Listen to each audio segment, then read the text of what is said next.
Welcome back to A People's Guide to Publishing. I'm Joe Beal, the founder and CEO of Microcosm Publishing and Distribution. I'm also the author of A People's Guide to Publishing, which distills what I've learned from selling millions of books over the past 25 years. I'm Ellie Blue. I'm the editorial and marketing director here at Microcosm. We are an independent mid-list publisher based in Portland, Oregon, and Cleveland, Ohio. We have over 700 books, over 25 employees, and we make about 40 new books every year. And we distribute thousands of titles from other publishers. We started this podcast so that we can share what we've learned with newer publishers so that you can learn from our mistakes. Or maybe you just want to understand the publishing industry. This week, we are going to talk about one of the most popular topics in publishing, which is the limits of curation. Sounds riveting, huh? You make it sound less popular than it is, but I'll hear you out.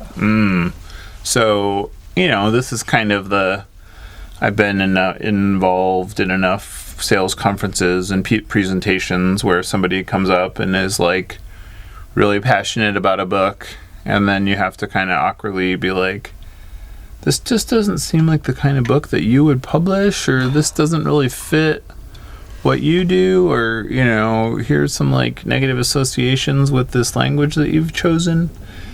And, it's partly that, and then it's partly like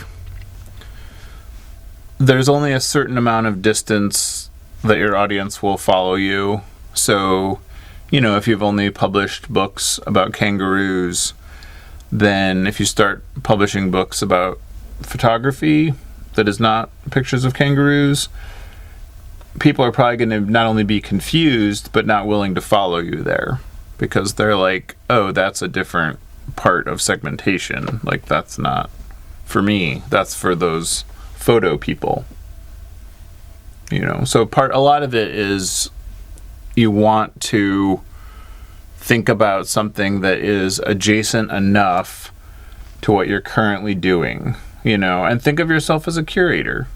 Look at it from the point of view of like, are the people that are into jogging also into medieval warfare? It's doubtful. Maybe they are. I don't know. But they're probably into like nutrition. Yes. Yeah. There's like a weird triangulation vortex there where like publishers that do exercise books also do diet books. As confusing as that is, because you would think that if you were really into exercising, you would be eating more, not less, but here we are. Let's go for jogging and cookbooks, and then the cookbook can get you into like food and ecosystems. You can follow that thread, right? Mm-hmm. And then there's like a sort of environmental lifestyle tip that comes out of the gardening cookbooks. Yeah, and so you can I love this thread we're tracing. I'm going to start a new company. I was meaning to tell you. Okay. Do you have a name yet? No, I'll think about it. Oh, okay. Not on the spot. I see. Okay. We'll get you there. So, yeah, it's, thinking about it that way. And then, here's the other part. You're going to get some submissions, and you're going to have to be ready in advance to say, I'm not willing to go there. And, maybe it's not like politically objectionable to you. Maybe it's more that you're just like, I don't know enough about that subject matter, or I don't care enough about that subject matter to publish that book. Yeah. And so you really want to have it. The most important thing is that that people would appreciate it, like that it would help people, that people would benefit from it. Secondarily, you have to like it to some degree, to look at it, deal with it every day, to make it into books, but on another level, you have to be able to sleep at night. So, and we run into this a lot where we definitely get things that we're like, we could sell that. Do we want to sell that? Yeah. And that's... We don't always follow the thread. Yeah. And lately there's these, decks that are, alcohol related. It was actually kind of unclear. They weren't like drinking party game decks for alcohol. They were more along the lines of like, I don't even really know. They weren't like alcohol recipes.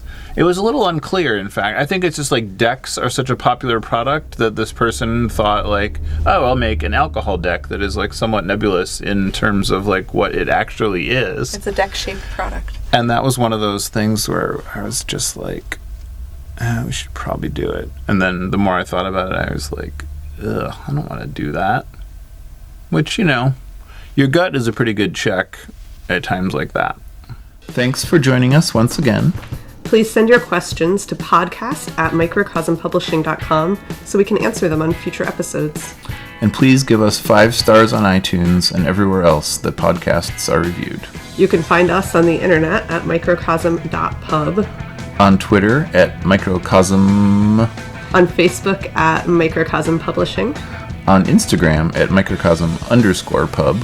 And here in Portland, Oregon on North Williams Avenue. Thank you so much. Have a wonderful week.